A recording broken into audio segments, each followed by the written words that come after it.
Baik, bismillahirrahmanirrahim. Assalamualaikum warahmatullahi wabarakatuh. Gimana setelah kalian mempelajari limit trigonometri substitusi? Mudah kan? Sekarang kita ke video yang kedua. Limit trigonometri bentuk yang pertama. Baik, kembali lagi ke Pak Apri Channel di Matematika Peminatan kelas 12 IPA. Kita masih membahas limit fungsi trigonometri. Hanya saja materi yang akan kita bahas kali ini adalah bagian kedua setelah kemarin bagian pertamanya, yaitu limit fungsi trigonometri metode substitusi. Apa bedanya dengan yang kemarin? Kita lihat. Sebelum ke sana, Pak Apri ingatkan terlebih dahulu bahwa prinsip dari nilai limit itu adalah tidak boleh sama dengan 0 per 0, tidak boleh sama dengan tak hingga per 0, dan tidak boleh sama dengan tak hingga per tak hingga. Apabila setelah kalian hitung dengan metode substitusi menghasilkan salah satu dari ketiganya, maka kita harus menggunakan metode yang lain. Metodenya apa, Pak? Nanti akan kita bahas pada pertemuan kali ini. Sebenarnya ada beberapa metode. Pak Apri bagi menjadi beberapa bentuk. Yang pertama adalah bentuk 1. Dan ini yang akan kita pelajari dalam video ini. Limit X mendekati 0 untuk sin AX per BX, atau limit X mendekati 0 untuk AX per sin BX. Lihat di sini sama-sama ada sin. Bedanya apa? Kalau yang di kiri sinnya posisinya di atas, sedangkan yang di sebelah kanan posisi sin ada di bawah atau penyebut. Meskipun demikian, itu tidak berpengaruh karena hasilnya adalah tetap A per B, sama saja. Begitu juga untuk tangen MX per NX. Hasilnya sama dengan limit X mendekati 0 untuk MX per tangen X, sama-sama M per N. Yang terakhir, apabila limit X mendekati 0 dari sin PX per tangen QX, hasilnya sama dengan limit X mendekati 0 tangen TX per sin QX. Jadi sinnya kita rubah ke penyebut, sedangkan tangannya kita rubah ke pembilang. Nah, hasilnya sama saja, yaitu P per Q. Pada intinya, apabila ada sin dan atau tan, maksudnya hanya sin saja atau hanya tangan saja atau kedua-keduanya, yang setelah kalian hitung menggunakan metode substitusi menghasilkan salah satu dari ketiga prinsip tadi, bisa jadi 0 per 0, tak hingga per 0, atau tak hingga per tak hingga. Maka salah satu opsi alternatif pertamanya yaitu bisa menggunakan bentuk 1. Pak, apabila kita sudah menggunakan bentuk 1 tapi ternyata hasilnya 0 per 0, Pak, tidak ketemu, Pak, maka bagaimana? Nanti di belakang masih ada bentuk kedua dan seterusnya yang akan kita pelajari di video selanjutnya. Nah, dengan kata lain, abaikan saja sin atau tangen yang ada di limit tersebut. Kemudian kita hanya fokus pada fungsinya. Maksudnya gimana? Lihat di samping layar kalian. Ini ada sin. Sinnya saya buang atau saya abaikan. Tinggal AX per BX. Ini ada X, ini ada X. Kita sederhanakan X-nya, maka hasil akhirnya adalah A per B. Sama dengan yang ini, sinnya kita abaikan, kemudian X-nya kita sederhanakan, maka menghasilkan A per B.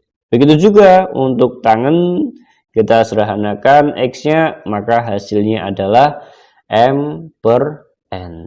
Ya kan, sama saja. Begitu juga yang terakhir, sin dan tangannya kita abaikan, X-nya kita sederhanakan, sehingga hasil akhirnya adalah P per Q. Sebenarnya kalau kalian mau buka buku, caranya tidak semudah ini. Kalian harus mengalihkan dengan suatu terlebih dahulu, meskipun nanti hasilnya sama. Cuman Pak April lebih suka menggunakan cara ini karena cara ini lebih mudah dimengerti oleh anak-anak kelas 12 ketika Pak April belajar bersama kakak-kakak kelas kalian. Nah, perhatikan contoh berikut ini. Contoh 1. Limit X mendekati 0 untuk sin 5X min tangan 3X per tangan 2X.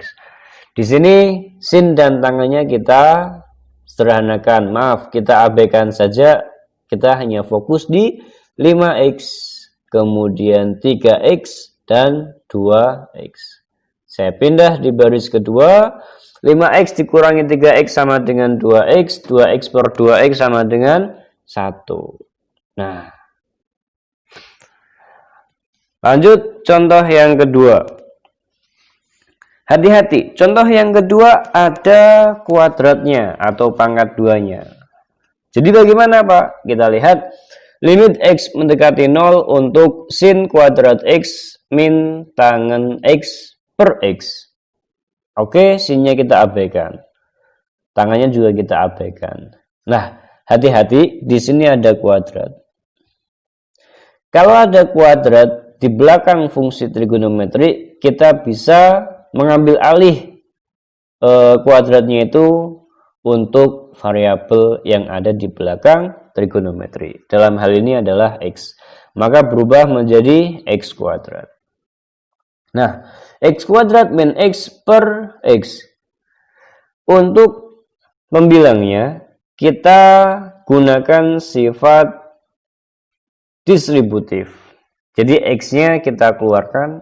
Perhatikan, kalau X dikali X sama dengan X kuadrat.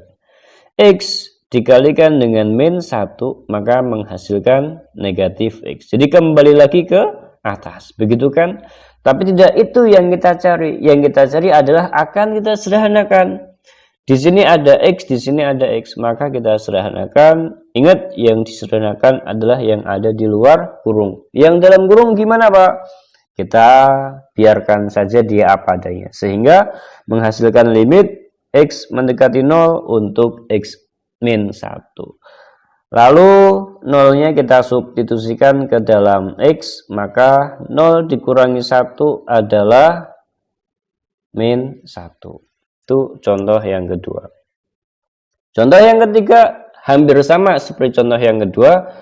Pangkat 3-nya kita masukkan ke 3X. Hati-hati, jadi semuanya milik 3X seperti ini. Langsung saja 3X pangkat 3 adalah 27X pangkat 3. X pangkat 3-nya kita sederhanakan. 27 per 2 biarkan saja. 0 disubstitusikan ke dalam X. Maka menghasilkan negatif 27 per 2. Contoh yang keempat, limit X mendekati 1 untuk 2X kuadrat min 3X plus 1 per tangan X min 1. Tangannya kita abaikan saja. Yang atas kita faktorkan, kemudian kita sederhanakan. Tinggal limit X mendekati 1 untuk 2X min 1. Sehingga hasil akhirnya adalah positif 1. Nah, buat latihan soal, di sini ada beberapa soal. Latihan soal nomor 1. Kemudian ini ada nomor 2. Ada juga ini nomor 3. Dan yang terakhir adalah nomor 3 saja. Jadi, selamat berlatih, selamat belajar, dan nantikan untuk limit fungsi trigonometri bagian ke-3. Mohon maaf, ini bukan sponsor kartu perdana ya. Oke, terima kasih. Assalamualaikum warahmatullahi wabarakatuh.